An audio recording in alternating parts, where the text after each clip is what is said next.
Hello everyone, I hope and I believe you all are doing great. This is Dr. Arya, your pathology faculty. Let's study a very important topic of hydronephrosis. Okay, so what is hydronephrosis? Hydronephrosis means dilation of renal pelvis and the calyces due to the obstruction of renal blood flow. See, I am drawing a diagram for you all. Like this is your beautiful kidney. If there is any obstruction,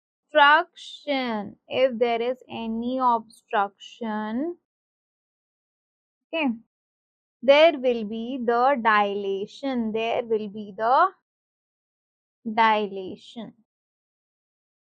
will lead to atrophy of renal parenchyma, and there will be morphological consequences like the urinary obstruction. Let's see what are the causes. So for the causes, the first one, there will be congenital, either it can be birth like your PUJ. Basically, they were trying to write about the pelvic ureteric junction. This one. This is your PUJ. So, there can be obstruction there. There can be posterior urethral walls and urethral strictures. In intrinsic, there can be stones, tumors, blood clots, or papillary necrosis. In the extrinsic one, either it can be due to pregnancy, pelvic tumors, or retroperitoneal fibrosis. What is the pathogenesis? Pathogenesis is very clear to understand. There will be obstruction due to any of the cause. Obstruction will lead to the swelling up of that particular junction, as a result of which there will be a lot of urine accumulation. See, there will be obstruction, there will be urine accumulation, as a result of which there will be increased pressure. If the pressure will increase, there will be papillary compression, and as a result of which, if the papillary compression is there, there will be a loss of blood supply. It will result into the ischemia, right? There will be pelvic calyces dilations that will lead to the tubular atrophy and the intestinal fibrosis. There will be bilateral obstruction also. Either it can be unilateral, either it can be bilateral. There is bilateral obstruction that will lead to, if there is bilateral obstruction, see guys, see this concept very carefully. These are your kidneys.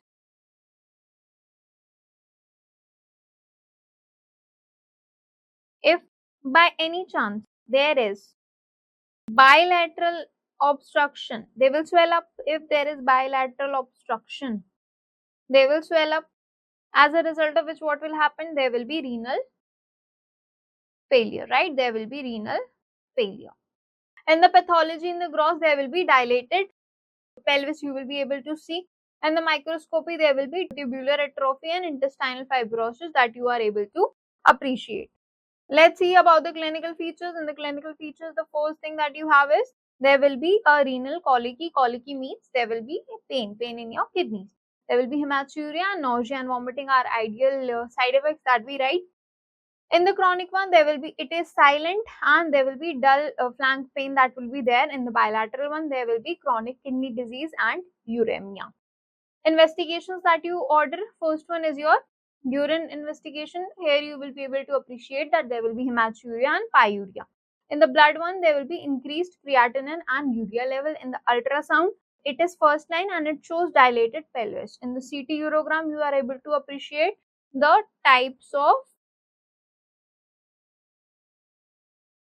here you are able to appreciate the types of stone. But in the complications, there will be recurrent UTI and pyelonephritis. There will be renal stones, which if there is chronic kidney disease, it will progress to a end stage renal disease.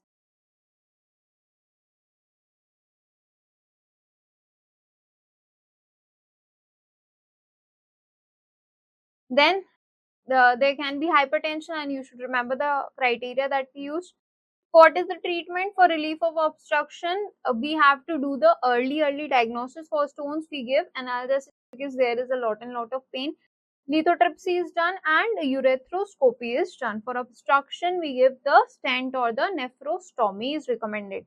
For the pelvic urethric junction or for the pelvic urethric valve, we give the endoscopic valve ablation. For the non-functioning kidney, we have the nephrectomy because if it is non-functioning, just remove it, right? For the bilateral and the chronic kidney disease, we have the dialysis or the transplant of the kidney. Let's solve some of the questions. First question is, Most common cause of hydronephrosis in adults is, what is the most common cause of hydronephrosis in adults? So is it the posterior urethric wall? I don't think so. Is it the urethric stricture? No. Is it the uretropelvic junction obstruction? No, it is the BPH. That is your most common cause of hydronephrosis in adults. Okay, this you need to remember. Next that you have is, in hydronephrosis, the kidney shows which of the following changes? Is it the parenchymal thickening? Yes. Is it the dilated calyces? Yes. Is it the flattened papillae? Yes. So the answer to this is all of the above. It shows all of the following changes.